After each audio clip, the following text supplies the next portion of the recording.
আজকে সন্ধ্যা 7টার সময় পৌঁছে গেছি বড়বাজার থানার সামনে। এই দোকানটায় এখানে কিন্তু কচুরিটা জাস্ট অসাধারণ, প্লাস এখানে কিন্তু ধোসা, ইডলি, সাম্বার আরও নানা রকম চপ পাওয়া যাচ্ছে, মিষ্টি পাওয়া যাচ্ছে, প্লাস আমেথি পাওয়া যাচ্ছে, অনেক আইটেম পাওয়া যাচ্ছে। আর এখানকার লস্যিটাও কিন্তু খুব ফেমাস।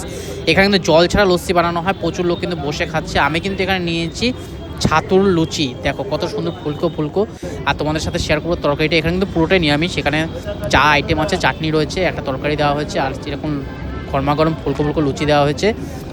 লুচিও বলবো না, কচুরিও বলবো না, এটা কিন্তু একদম ডিফারেন্ট টেস্ট। একদম সত্যি তোমরা খেলে বুঝতে পারবে। বড়বাজার থানার সামনে যদি তোমরা কখনো আসো, এখানকার একবার কচুরিটা খেয়ে দেখো, ভীষণ ভালো লাগবে। আমার তো বেশ দারুণ লাগলো। আর এত সুন্দর তরকারি বানিয়েছে না, একদম নিরামিষ তরকারি এরা দারুণভাবে বানায়। আর চাটনির সাথে একটু ভরিয়ে খেলে বেশ ভালো লাগে। ওরও কিন্তু বেশ খেয়ে ভালো লেগেছিলো, কারণ সন্ধেবেলা খিদের টাইমে একটু এসব খেলে কিন্তু বেশ ভালোই লাগে। এর সাথে কিন্তু একটু চা হলেও চলো, কিন্তু আজ চা খাবো না, আজকে কিন্তু এখানকার লস্যিটা ট্রাই করে দেখবো। কচুরিটা জাস্ট অসাধারণ হচ্ছে। 10 টাকা করে পার পিস নিয়েছিল, তিনটে নিয়েছিলাম, 3টে 30 টাকা নিয়েছিল। এক প্লেটে এমনি তো 3টেই দেয়, 3টে 30 টাকা। সিঙ্গেল পিস কিন্তু পাওয়া যায় না, এক পিস করে পাওয়া যায়। তোমরা কিন্তু এখানকার সাম্বার, ইডলিও ট্রাই করে দেখতে পারো, বা ধোসা ট্রাই করে দেখতে পারো। এখানে কিন্তু একদম ইনস্ট্যান্ট সামনে বানিয়ে দেওয়া হয়, খুব সুন্দরভাবে বানিয়ে দেওয়া হয়, আর খুব গরম গরম।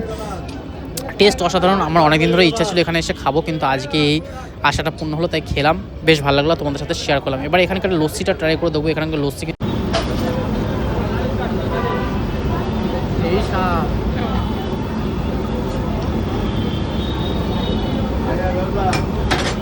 মালাই শীতের মৌসুমে যাদের একটু ঠান্ডা ঠান্ডা খেলে সর্দি কাশি লেগে যায়, তাদের কিন্তু না খাওয়াই ভালো। লস্যিটা এখানে কিন্তু জল ছাড়া একদম টক দই দিয়ে, চিনি দিয়ে কিন্তু বানানো হয়, বেশ সুন্দরভাবে বানায়। সেই জন্য আমি ভাড়ের মধ্যে এখানকার লস্যিটা খাবো। আর এখানে কিন্তু ঢাকাই পরোটাও পাওয়া যায়, ঢাকাই পরোটা কিন্তু 50 টাকা পিস। এটাও কিন্তু একবার ট্রাই করে দেখবো, তোমাদের সাথে শেয়ার করবো কীরকম কী বানায়। যাই হোক, লস্যিটা তৈরি তো হয়ে গেছে, লস্যিটা এবার ট্রাই করে দেখবো কীরকম কী হয়েছে।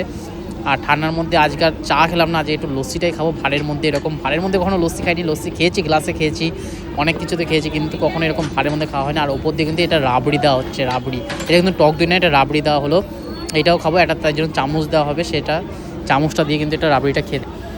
ছাতুর কচুরিটা খেতেও বেশ ভালো লাগলো। আর লস্যিটা জাস্ট কী বলবো, দেখতে দেখো কত থিকনেসটা দেখেছো, একদম জলই নেই, একদম এটাকে মেল্ট করে দিয়েছে, টক দইটাকে মেল্ট করে একদম লস্যি বানানো হয়েছে। আর এখানে কিন্তু প্রচুর লোক বানাচ্ছে, আর সবাই কিন্তু খেতে ব্যস্ত। চিনি দিয়ে বানিয়েছে। আর যাই হোক, আমি যে কচুরিটা খেয়েছি সেটা কিন্তু ডাইজেস্টও হয়ে যাবে এটা খাওয়ার পরে, বেশ সুন্দর লাগলো খেয়ে। আমি অনেকবার ব্যারাকপুরে লস্যি খেয়েছি, কাঁচরাপাড়া লস্যি খেয়েছি, কিন্তু এই লস্যি যদি একবার খাও না, তাহলে কিন্তু ওই লস্যির স্বাদ ভুলে যাবে। ওইটাতে জল থাকে, এটাতে কোনো জলই নেই।